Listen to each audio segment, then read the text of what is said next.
Praise the lord dear friends. ఈరోజు 1000 prices in తెలుగులో part 35 కీర్తనలు 118 అధ్యాయం 8-9 వచనములలో మనుషులను నమ్మట కంటే యెహోవాను ఆశ్రయించడం మేలు, రాజులను నమ్మట కంటే యెహోవాను ఆశ్రయించడం మేలు.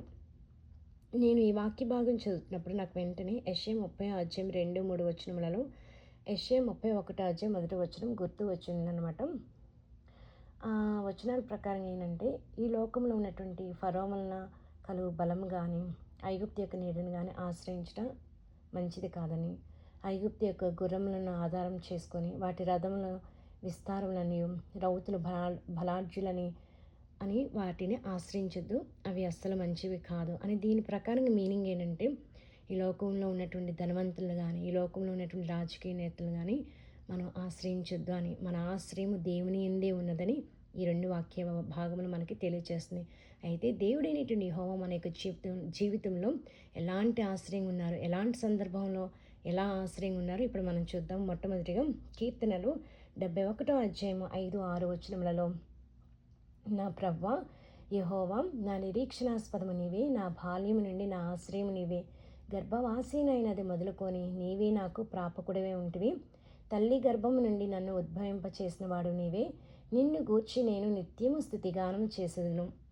ఈ వాక్య ప్రకారంగా నేను దేవుని ఎలా స్తుతించానంటే, తండ్రి అయినటువంటి దేవా యెహోవా, నాయన యేసయ్య, నా బాల్యం నుండి మీరు నాకు ఆశ్రయంగా ఉన్నందుకు మీకు నా యొక్క హృదయపూర్వకంగా వందనాలు, కృతజ్ఞతాస్తుతులు అని చెప్పి నేను దేవుని ఎంతగానో కనపరుస్తున్నాను. నెక్స్ట్ కీర్తనలు 62 అధ్యాయం 6 వచనంలో, ఆయనే నా ఆశ్రయదుర్గము, నా రక్షణాధారము, నా ఎత్తైన కోట ఆయనే, నేను కదిలింపబడను. కీర్తనలు 65 అధ్యాయం 5 వచనంలో, బూదిగంతముల నివాసులందరికీ, దూర సముద్రము మీద ఉన్న వారికి ఆశ్రయమైన వాడా. నెక్స్ట్ కీర్తనలు 91 అధ్యాయం 2 వచనంలో, ఆయనే నాకు ఆశ్రయము, నా కోట, నేను నమ్ముకోను నా దేవుడని నేను యెహోవాను గూర్చి చెప్పుచున్నాను.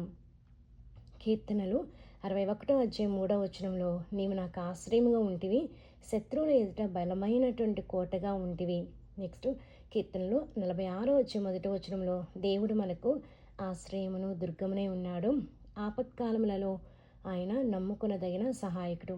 కీర్తనలు 71 అధ్యాయం 7 వచనంలో, నేను అనేకులకు ఒక వింతగా ఉన్నాను, అయినను నాకు బలమైన ఆశ్రయం నీవే.